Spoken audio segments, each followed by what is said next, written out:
तो दोस्तों, तैयार हो जाइए एक और धमाकेदार सफर के लिए, क्योंकि आज हम लेकर आए हैं गाचियाकूटा का एपिसोड 10। पिछले एपिसोड में हमने देखा कैसे रूडो ने अपनी नई ताकत को काबू में करने की कोशिश की, लेकिन अब हालात पहले से भी ज्यादा खतरनाक हैं। रहस्यमयी दुश्मन, छुपे हुए राज और एक मिशन जो रूडो की किस्मत बदल सकता है।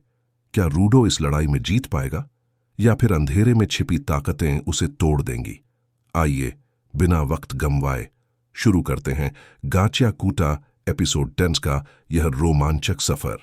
तो एपिसोड की शुरुआत में हम हेडक्वार्टर्स का सीन देखते हैं। वहां कोई चिल्ला रहा होता है, मैंने कर दिया, मेरा काम खत्म हो गया। तभी वहां रूडो और बाकी सभी आ जाते हैं। तब सेम्यू बोलती है, तो तुम आ गए, मैंने कैनवस टाउन की खबर सुनी, उसके साथ बहुत बुरा हुआ। फिर वो चिल्लाने वाला आदमी बोलता है, तुम्हारा फेस मास्क तैयार है। तब इंजन बोलता है, यही वो आदमी है जो हम क्लीनर्स के कपड़े और फेस मास्क बनाता है, अगस्त। फिर इंजन अगस्त से बोलता है, लगता है तुमने रूडो का मास्क बना दिया है।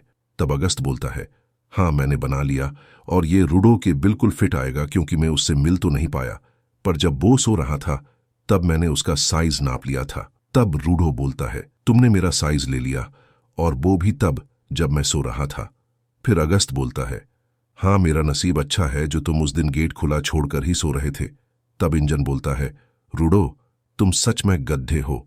तभी वहां एक लड़की आ जाती है और बोलती है, भाई क्या तुम सच में सोते टाइम रूडो के रूम में गए थे? तब अगस्त बोलता है, ओ छोटी बहन तुम। फिर रूडो बोलता है, क्या सकेंगे ये दोनों भाई बहन हैं। तभी सीन चेंज होता है और हम देखते हैं कि रूडो और बाकी सभी बाहर पार्किंग में आ जाते हैं। और तब रूडो गुस्से में बोलता है, वो सच में बहुत सौर कर रहे थे। तब इंजन बोलता है, रूडो तुम थोड़ी देर के लिए छोकर को उतार क्यों नहीं देते?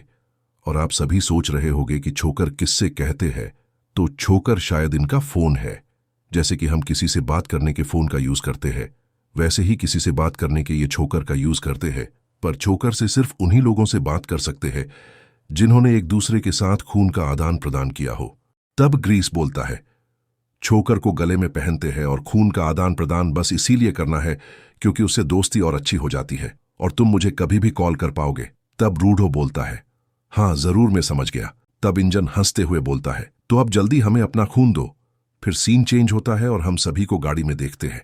और तब इंजन बोलता है, तो अब आखिरकार हम उस औरत को ढूंढने फोरबिडेन जोन में जा रहे हैं। और रूडो तुम्हें नहीं लगता कि तुमने अपने साथ बहुत सारा कचरा ले लिया है? हमें आगे पैदल चलना होगा, तो वो सामान लो जो तुम्हारे काम आ सके। और फोरबिडेन जोन में तुम दोबारा जाने वाले हो, तो तुम्हें पता ही है वहां कितना खतरा है, तो तैयार रहो। फिर सीन चेंज होता है और हम देखते हैं कि वो सभी एक डेजर्ट के बाहर खड़े होते हैं। तभी डेलमॉन बोलता है, ये बहुत गर्मी है और ये रेत तो नहीं लगता क्या कचरा धूल बन गया? तभी वहां एक बीस्ट आ जाता है और सभी अपना अपना फेस पहन लेते हैं, पर सबके फेस ऑर्डिनरी ही होते हैं। तो अब देखते हैं रूडो का फेस। तो ये रहा रूडो का फेस, देखो, और कमेंट में जरूर बताना आपको कैसा लगा। फिर इंजन रूडो से बोलता है, अभी वो औरत बहुत दूर है, तो पीछे मत रहो रूडो, आगे आओ, अब हमें बहुत ज्यादा सफाई करनी है। फिर हम थॉम को देखते हैं, वो साइड में बैठकर रिकॉर्ड बना रही होती है। और तब वो बोलती है, तो ठीक है मैं रिकॉर्डिंग शुरू कर रही हूं।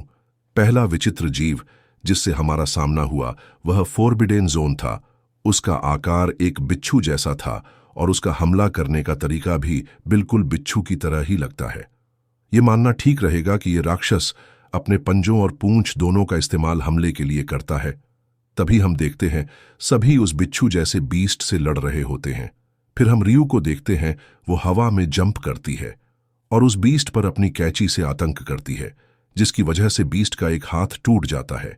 फिर हम जानका को देखते हैं, वह अपने डंडे को जोर से घूमता है और बीस्ट की तरफ जाता है। फिर वो बीस्ट जानका पर अपनी पूंछ से अटैक करता है। तब जानका उससे बचता है और बीस्ट के फेस पर अपने डंडे से अटैक करता है, पर वो उसे अपने मुंह से पकड़ लेता है। तभी जानका पीछे देखता है, वहां इंजन हमला करने के लिए एकदम तैयार खड़ा होता है। तब जानका वहां से हट जाता है। फिर इंजन अपने छाते को जोर से घुमा देता है। तब वहां चारों तरफ धूल उड़ने लगती है, पर बीस्ट को कुछ नहीं होता। तब इंजन बोलता है, मैं नहीं कर पाया, लगता है मुझे आराम की जरूरत है, तो अब आगे तुम संभल लेना। फिर हम रूडो को देखते हैं, वो एक कीबोर्ड पर जिनकी का यूज करता है। तभी हमें एक लड़की दिखाई जाती है, वो रूडो को देख रही होती है। और तभी हम फिर से रूडो को देखते हैं। वो अपने कीबोर्ड के बटन दबा रहा होता है और तभी वो सारे बटन कीबोर्ड से निकलकर बहुत तेजी से बीस्ट की तरफ जाते हैं। फिर वो बटन अल्फाबेट में चेंज हो जाते हैं और बहुत बड़े भी, तब वो बीस्ट पर गिरते हैं और बीस्ट मर जाता है। तब रूडो उस बीस्ट की इंसल्ट करते हुए उसे मिडिल फिंगर दिखाता है। गाइस, एटीट्यूड देख रहे हो लौंडे का। फिर हम इंजन को देखते हैं, वो बोलता है, वो बिच्छू जैसा बीस्ट जमीन के नीचे से आया था, इसका मतलब है कि इस रेत के नीचे बहुत सारा कचरा है। फिर वहां थॉम आ जाती है। तब ग्रीस उससे बोलता है, रिकॉर्ड बनाने जरूरी है, पर तुम्हें पहले अपने आप को बचाना चाहिए। तब थॉम बोलती है, हाँ मुझे पता है, पर मुझे डर था कि मैं बाद में भूल ना जाऊं और मुझे तुम पर भरोसा कि तुम मुझे हर खतरे से बचा लोगे। तभी रूडो उड़ती हुई धूल में उस लड़की की एक झलक देख लेता है। तब रूडो चिल्लाकर बोलता है, वहां कौन है? और तब रूडो के पीछे डेलमन और रियू आ जाते हैं। और तब रियू बोलती है, यहां बहुत ज्यादा भूल उड़ रही है और जब तुम हमें नहीं दिखे तो हमें लगा कि तुम खो गए रूडो, पर लगता है तुमने उस बीस्ट को मार दिया। मैं तुम्हें लड़ते हुए नहीं देख पाई, पर आगे से तुम हमेशा हमारे साथ ही रहना। तभी वहां से थोड़ी धूल हटती है और वो तीनों लड़की को देख लेते हैं। तब वो लड़की बोलती है, मैं जानती हूं कि तुम यहां आमों को ढूंढने आए हो। फिर डेलमन बोलता है, ये यहां कब से है? मुझे इसके आने का भी पता नहीं चला। तभी वहां इंजन और जानका भी आ जाते हैं और इंजन बोलता है, क्या ये वही औरत है जिसे हम यहां ढूंढने आए हैं? तब जानका बोलता है, नहीं, ये वो नहीं हो सकती, ये बहुत अजीब है। फिर रियू बोलती है, हाँ, पर अब तक उसने हमें कुछ नहीं तो क्यों ना हम इससे जाके आगे रास्ता पूछे। फिर रियू उस लड़की से बोलती है, क्या तुमने यहां कभी ऐसे इंसान को देखा है जो बार बार ऊपर से नीचे और नीचे से ऊपर जाता है? तब लड़की बोलती है, हाँ, मेरे पास है। फिर रियू इंजन से बोलती है, लगता है कि वो कह रही कि वही वो औरत है। फिर लड़की बोलती है, तो अगर आपको बात करनी है तो क्यों ना हम आमों के घर जाके बात करें, क्योंकि यहां बहुत बदबू है और वहां तुम्हें मास्क पहनने की भी जरूरत नहीं पड़ेगी। तब जानका बोलता है, पहले तुम ये बताओ कि तुमने मास्क क्यों नहीं पहन रखा।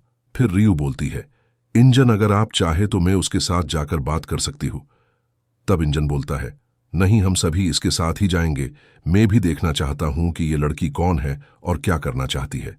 फिर सीन चेंज होता है और हम देखते हैं कि इंजन रूडो एक रूम में होते हैं और इंजन के मुंह से झाग निकल रहे होते हैं।